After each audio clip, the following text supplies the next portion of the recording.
Okay, so hopefully you've watched the first video, which is in the Basic Financial Literacy series. Okay, that first video covers your financial statements in detail, and just to make sure that we're on the same page with that. Your financial statements as an individual basically tell us your net worth on your balance sheet, okay, and your income statement, also known as P&L or profit and loss. You'll hear those terms, interchanged with each other. That tells you the income for the year, okay? Now, what we're looking at on somebody that's just starting in the workforce, I kind of explained your balance sheet. What that tells us in this case is if we were to cash out, we walk into the bank and say we want to withdraw all this money in cash for $11,232.12. When you do that, you typically have to pay back your creditors. I mean, if you don't, there's other things they can do, which I will break out the different things that you can be liable for in the event that you default on things. A lot of times people just think, forget about it, don't pay it or whatever, and that it's not going to be that big of a deal, or it goes to collections, it's only $200. But I will go into detail as to why that's so important, okay? And in this case, you have to pay this back, and then what you're left with is really your liquidity. So if you took this minus this, would give you this, okay, which is also your profit. Okay, that makes sense. That's why it ties out. Now, this video, I wanted to show you what happens when you find a partner. So, chugging along, like if this was you and you had wages of 18,000, you go to school. This kind of looks pretty standard for somebody that's younger. Kind of, we repeat the same thing over and over, and this kind of keeps going year after year, right? Zeroes out in January and then kind of builds itself up through the year.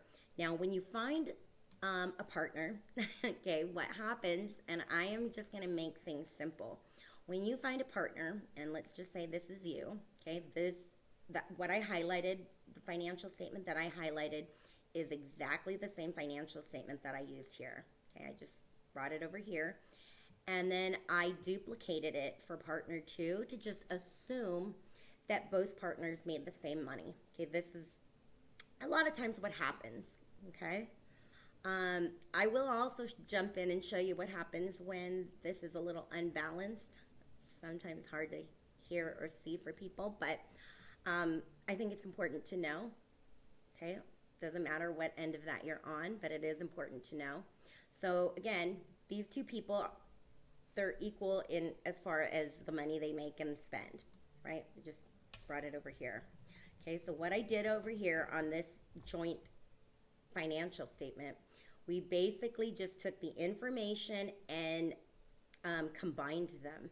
Okay, so if I wanted to consider the different checking and savings accounts, let's say you kept your money separate, we could, but I just took the liberty of just doubling up on things. Okay, so here at 18,000 times two partners, that gives you 36.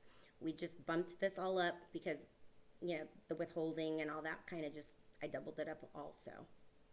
Okay. And the reason why the visa is high, because in order to make the balance sheet and income statement high, I had to double it up as well. So $219.50. Okay. So this is what it would look like if you were married filing jointly. So you have two people that paid this amount of money.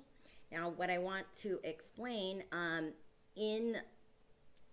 of 2021, the standard deduction set by the IRS for single or married couples filing separately is $12,550.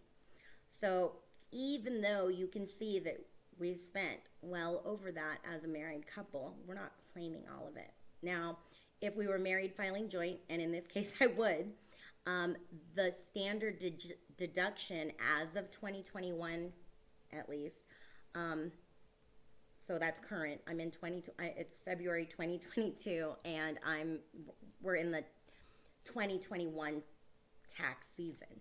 So in the case of married couples filing jointly, their standard deduction is $25,100. So that tells me that here, because married filing joint only has 13,974.76 is the total of all this, it's in this couple's best interest to file married filing jointly, and they would get the deduction of 25,100 instead. Okay, so this is what it looks like when two people are, pretty much in the same or about the same situation. Now, I'm gonna move on and show you when it's unbalanced, okay?